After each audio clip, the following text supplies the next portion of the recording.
Palabras de alegría y esperanza. Es el quinto domingo del tiempo ordinario del año C, la lectura de Lucas 5, 1-11. Y el comentario es del padre Fernando Armelini. Un buen domingo para todos. Hace 2 domingos, el evangelista Lucas ya presentó a Jesús en Nazaret. Recordamos que esa visita no fue un éxito, lo estimaban, lo querían bien, pero cuando en la sinagoga dejó claro el programa que estaba decidido a llevar a cabo, lo echaron fuera. Tuvieron la confirmación de que los rumores que los rabinos habían difundido sobre él no carecían de fundamento. Estaba predicando y anunciando un Dios que amaba no solo a los hijos de Abraham, sino a todos, gratuitamente, sin distinción. Esto era claramente una herejía para los tradicionalistas de Nazaret que habían aprendido en la catequesis que las bendiciones de Dios estaban reservadas a los hijos de Abraham. Cuando fue expulsado, Jesús volvió a Cafarnaún, donde ya había establecido su residencia por algún tiempo en la casa de Pedro. Allí comenzó de nuevo a predicar y a curar a los enfermos. Hoy se relata un episodio en el pasaje evangélico que tiene lugar a orillas del lago de Galilea. Dado que Jesús pasó los 3 años de su vida pública en torno a este lago, creo que merece la pena dedicar unas palabras para presentarlo. En el fondo, he puesto una foto tomada desde el satélite. Se ve el mar Mediterráneo, en la Biblia llamado Yam Gadol, el gran mar, y luego el lago de Galilea, cuya belleza hace que parezca un nido en medio de montañas. Se ve al fondo el mar Muerto, y entre el lago de Galilea y el mar Muerto fluye el río Jordán. ¿Cuál era el nombre de este lago? En el Antiguo Testamento y también en los Evangelios encontramos muchos nombres. Los recordamos. El más antiguo es Kineret, que deriva del término Kinnor, en hebreo, que significa arpa. De hecho, este lago tiene forma de arpa. Y había una ciudad que se llamaba Kinneret y se encontraba en una colina a unos 3 kilómetros de Cafarnaún hacia el oeste. Era importante tanto que se menciona en los documentos egipcios como protección del camino que llevaba al este. De esta palabra deriva el nombre actual lago de Genesaret. Luego fue también llamado el lago de Galilea, lago de Tiberíades, donde está fundada la ciudad de Tiberíades por Herodes Antipa. Este lago se encuentra a 200 metros bajo el nivel del mar, tiene 21 kilómetros de largo y la anchura es de 15 kilómetros y su profundidad son de 45 a 50 metros. A lo largo de las orillas de este lago hay 3 llanuras fértiles, muy fértiles. Se debe a que hay un clima tropical y hoy en día hay al menos 2 cosechas al año en estas 3 llanuras. Una es la que se encuentra en el extremo norte donde se levanta Betsaida. Luego al oeste del lago está la fértil llanura de Genesaret, donde hoy existe un kibutz, y luego una tercera llanura de Ganía, donde se estableció el primer kibutz en 1909. Las aguas de este lago son tranquilas y hermosas. No hay torrasca en este lago, pero en la literatura rabínica también se presenta con las características del mar y se describe como un profundo abismo oscuro, un símbolo del caos primordial donde todo es confuso y la vida es imposible. Recordamos el caos antes de que Dios comenzara la creación, separando la luz de las tinieblas, el agua de las aguas y luego el agua de la tierra seca.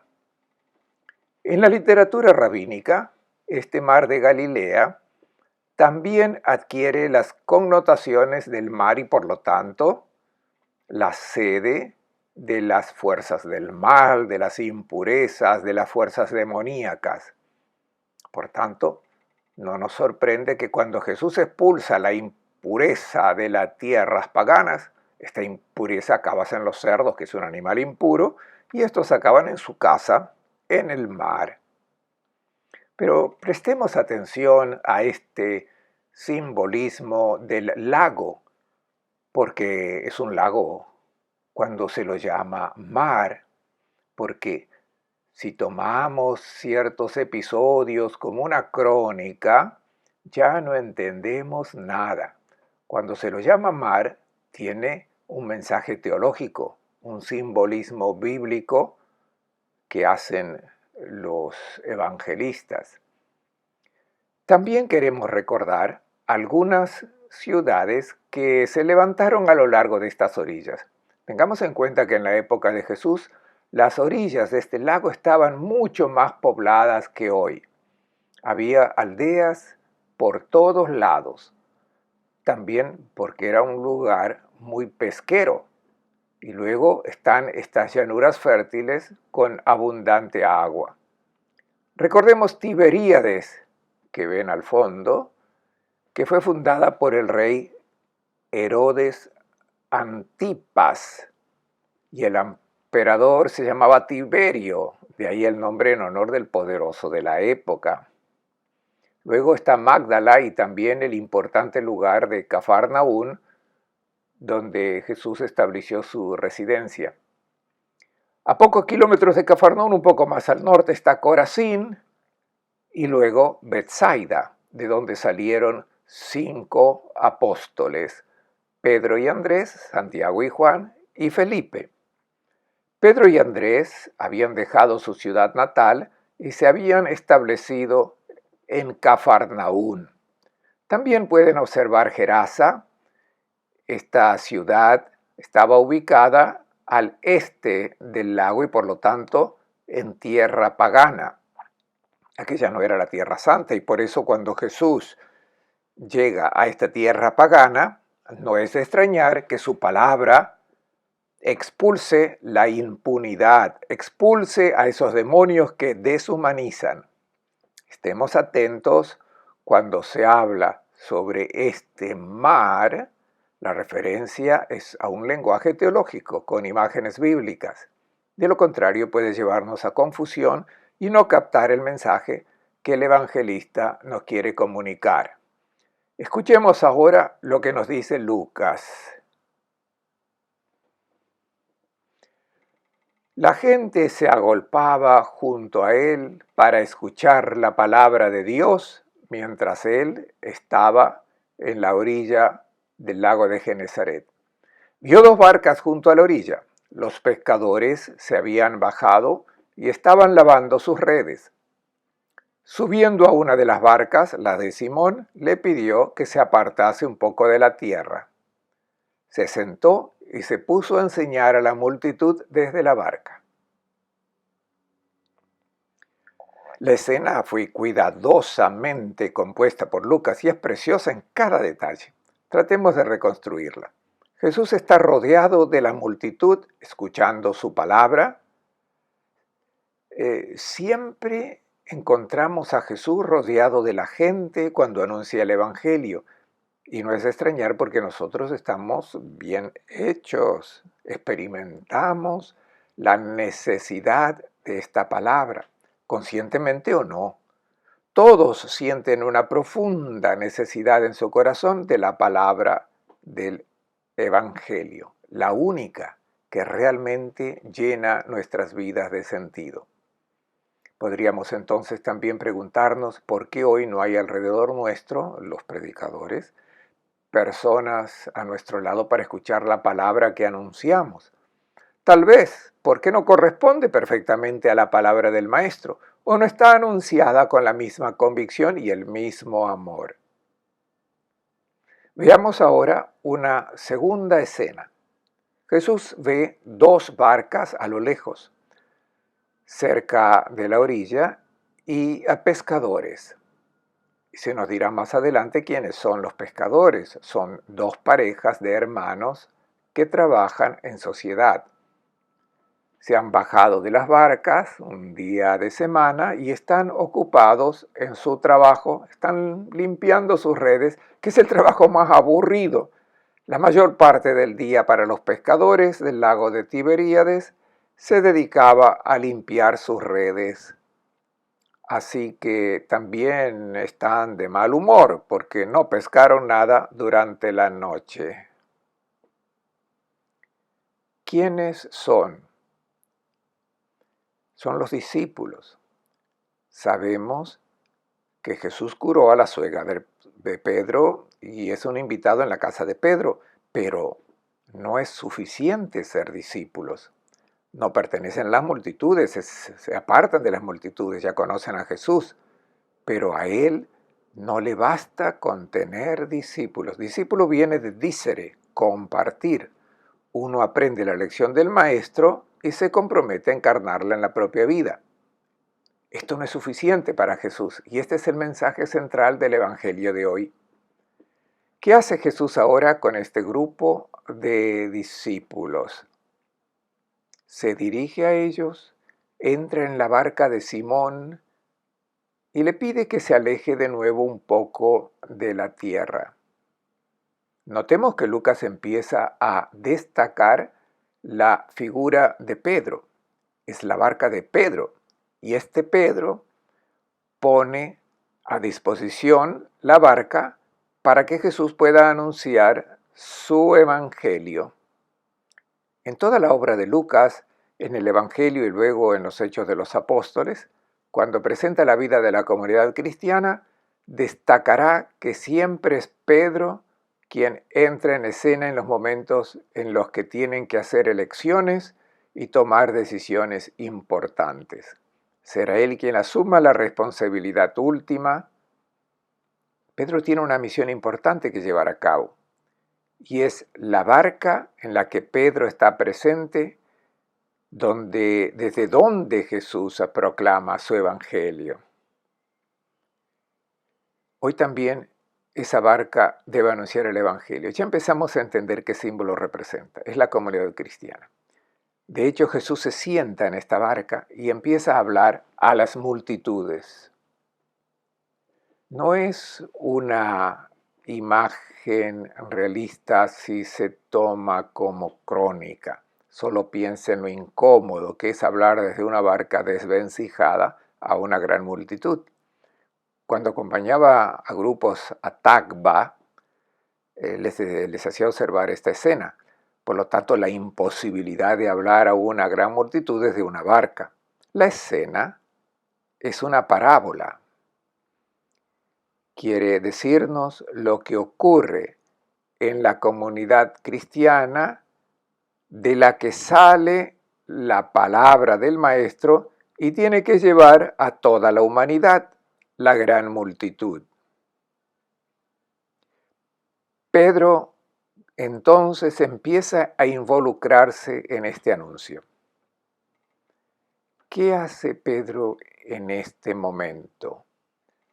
Todavía no anuncia la palabra, pero pone su barca a disposición.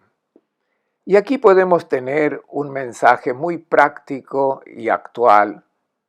Algo similar puede realizarse incluso hoy cuando Jesús nos pida que pongamos algo de nuestra vida a disposición para que su evangelio pueda ser proclamado.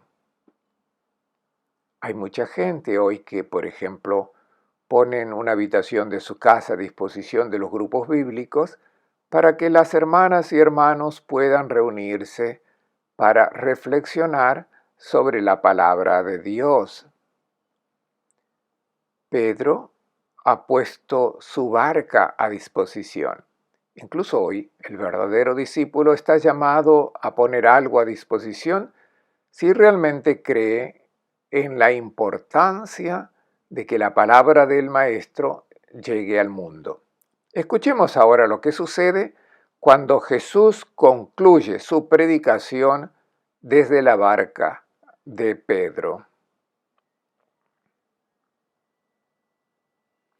Cuando acabó de hablar, dijo a Simón: navega el agua adentro y echa las redes para pescar.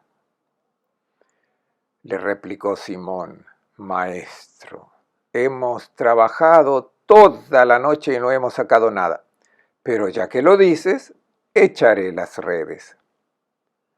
Lo hicieron y capturaron tal cantidad de peces que reventaban las redes. Hicieron señas a los socios de la otra barca para que fueran a ayudarlos.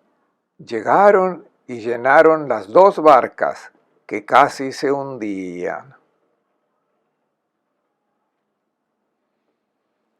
No nos preguntemos si Jesús hizo o no hizo un milagro. A lo sumo sería un acontecimiento extraño, no de un milagro. Es una parábola que Lucas nos está contando. Tratemos de entender lo que nos quiere comunicar. Fijémonos cómo de nuevo destaca la figura de Pedro, que tiene una tarea particular que realizar encomendada por el maestro. Simón conduce la barca hacia el mar abierto, donde las aguas son oscuras y profundas, y allí tienes que pescar. La barca, naturalmente, es la comunidad cristiana. ¿Y qué misión tiene que llevar a cabo Pedro?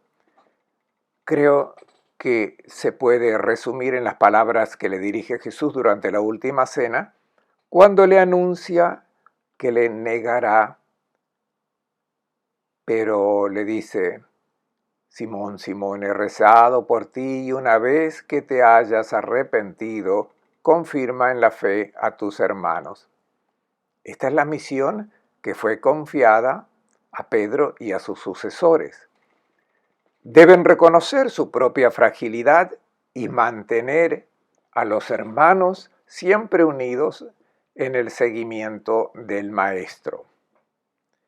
¿Cuál es ahora la tarea que ha confiado a todos los que están en la barca y no solo a Pedro? La barca es la iglesia. Pobre, frágil, no puede permanecer tranquila en la orilla del lago. Debe alejarse de la orilla para ir donde las aguas son profundas. En definitiva, debe arriesgarse, porque el mar puede ser muy agitado, puede haber tormentas, y la iglesia ha pasado por muchas de estas tormentas, que luego se calman, pero siempre que esta iglesia se deje guiar por el Maestro, por su evangelio. ¿Y qué deben hacer ahora? No Pedro, sino todos los que están en esta barca. Echar las redes para recoger los peces que están en las profundidades. Simón responde: Maestro, hemos trabajado toda la noche y no hemos sacado nada, pero ya que lo dices, echaré las redes. Aquí no es cuestión de sacar peces, es una parábola. ¿Qué quiere decir? Estamos en la mitad del día.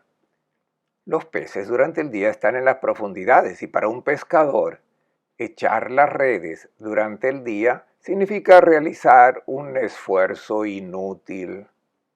Y hay mucho trabajo que hacer, significa un esfuerzo totalmente inútil.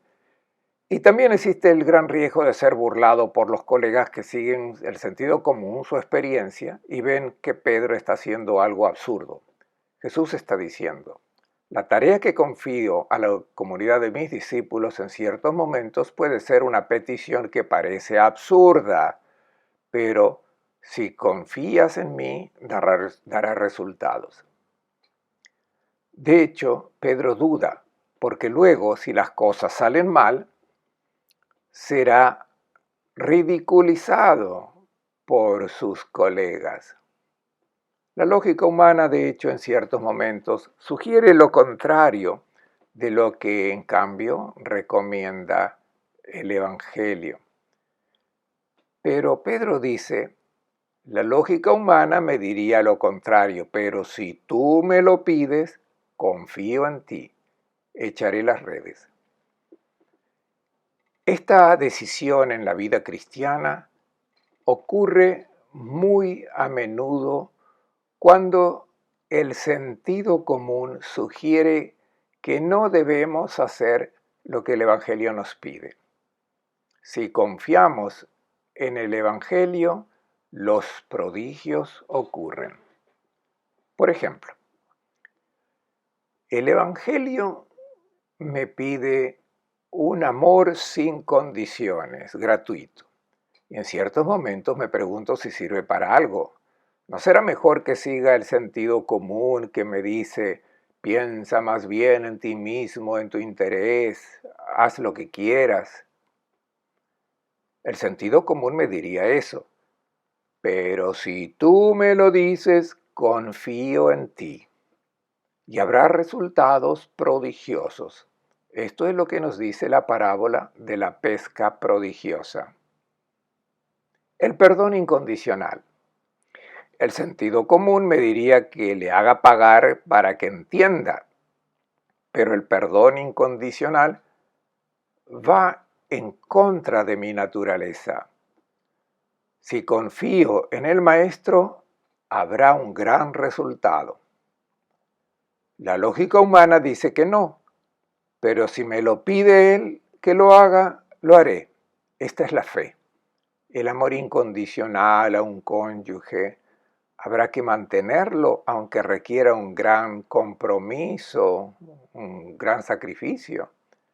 La lógica humana quizás me sugiere que lo deje pasar, la gente sugiere otra cosa, pero si tú me pides este amor incondicional, confío en ti.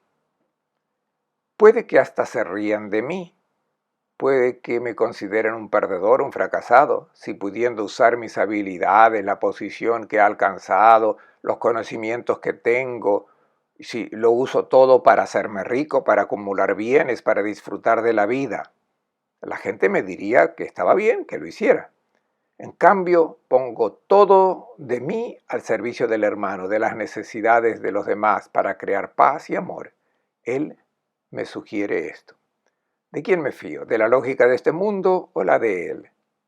La lógica del mundo me diría, sigue lo que te digo, pero si me lo pides tú, confío en ti, renuncio a todo lo que el mundo me dice y te sigo.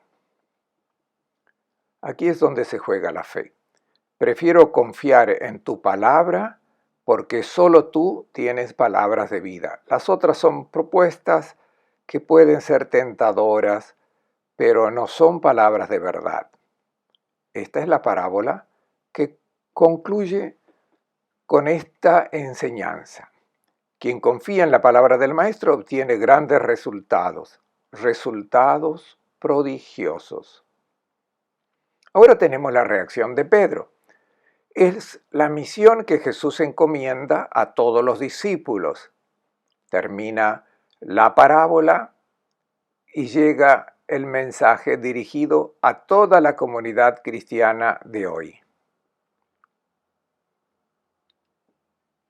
Al verlo, Simón Pedro cayó a los pies de Jesús y dijo, «Apártate de mí, Señor, que soy un pecador», ya que el temor se había apoderado de él y de todos sus compañeros por la cantidad de peces que habían pescado. Lo mismo sucedía a Santiago y Juan, hijos del Zebedeo, que eran socios de Simón. Jesús dijo a Simón, «No temas, en adelante serás pescador de hombres». Entonces, amarrando las barcas, lo dejaron todo y le siguieron. Apártate de mí porque soy un pecador. No es que Pedro esté confesando a Jesús que había cometido pecados graves en su vida pasada. Este no es el significado de lo que dijo. Es el reconocimiento de su propia indignidad que encontramos en la Biblia en los labios de todos aquellos que son llamados a realizar una gran misión. Isaías, cuando es llamado a ser profeta, responde diciendo: estoy perdido porque soy un hombre de labios impuros. ¿Cómo pueden estos pobres labios míos hablar en nombre de Dios? Jeremías: ay, Señor mío, no sé hablar porque soy joven. Elige a una persona mayor que sea sabia.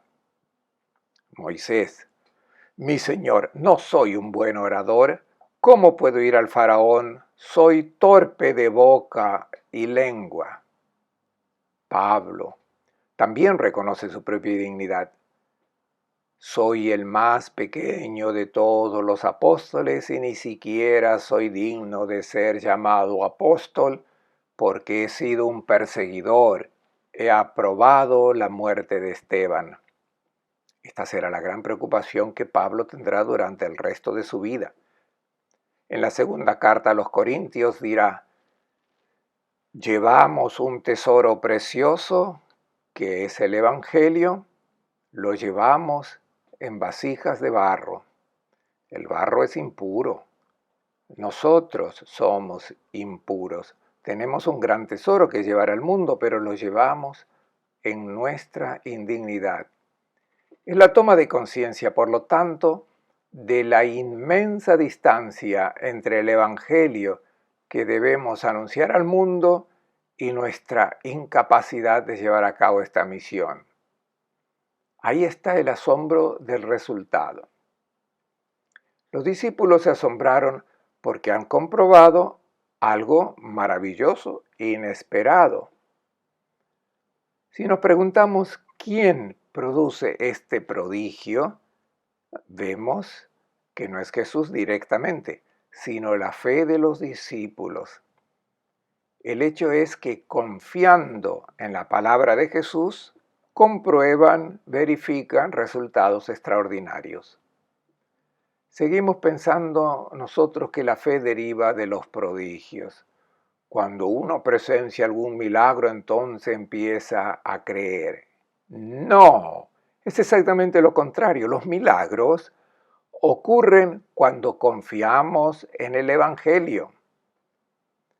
Si no vemos prodigios, la razón es que confiamos en nuestra razón humana dictada por la carne, por nuestros impulsos, nuestro egoísmo, y no nos confiamos en lo que Él nos pide. Quisiéramos sacar a la humanidad de las condiciones inhumanas en que se encuentra e intentamos la diplomacia con nuestras artimañas y no obtenemos ningún resultado porque todas parten de intereses, de egoísmos nacionales. Si intentáramos confiar en el Evangelio, veríamos prodigios de salvación, un mundo de hermanos, de paz, de amor, de reparto equitativo de bienes. La tarea que Jesús encomienda a su comunidad no es ser pescadores de hombres. Pescar en griego se dice aliewein, y aquí no está ese verbo, sino zogrein, que significa traer a la vida, llevar a la vida. Es la tarea que Jesús encomendó a la comunidad de sus discípulos para traer a la vida a la gente, sacándolas de las aguas de la muerte. El lago de Galilea, ya lo dije antes, es hermoso, tranquilo, sereno, pero aquí se toma como imagen del profundo abismo caótico, símbolo de las fuerzas del mal que enredan, abruman, arrastran a las personas a las oscuras profundidades de la no vida. Son aguas de muerte. La esclavitud del vicio, la corrupción moral, la esclavitud de los que viven para acumular dinero. Todo esto son aguas de muerte, hay que sacarlo fuera. Son aguas de muerte en las que es imposible vivir. La condición de los que son esclavos de rencores, de chantaje, de remordimientos, los que están encadenados a un pasado fallido del que no saben salir. Hay que librarlos. Si pensamos también en la condición de la humanidad, ¿no la vemos tal vez tragada por la violencia, odio, guerras, el egoísmo? Hay que liberarla. Esta es la tarea de la comunidad cristiana. ¿Con qué red hay que pescar? Es una sola, la palabra del Evangelio. Y solo cuando las personas son capturadas por esta palabra, pueden ser sacadas. No es posible salir de estas condiciones siguiendo criterios humanos. No es posible establecer la paz en el mundo. Todos estos intentos fracasan porque no derivan del amor, sino del interés, del egoísmo. Es el Evangelio el que saca a la gente de la oscuridad, del caos, de las malas opciones morales, de la falta de sentido de la vida, y lleva a la gente a la luz. ¿Qué ocurre ahora con los discípulos? Han sacado sus barcas a tierra, lo han dejado todo y han seguido a Jesús. No han dejado de ser pescadores, han seguido haciendo lo que hacían antes, pero después de conocer a Jesús, después de haber encontrado el Evangelio, ya no eran los mismos. La profesión es la misma, pero se lleva a cabo de otra manera, con otros objetivos que no son explotar al hermano, sino servir al hermano. Entonces, cuando la profesión se lleva a cabo escuchando lo que sugiere él, no lo que sugiere la lógica del mundo, vemos maravillas. Si por el contrario seguimos haciendo lo que todo el mundo hace, o lo que hacíamos antes, entonces significa que aún no hemos encontrado el Evangelio de Cristo. Les deseo a todos un buen domingo y una buena semana.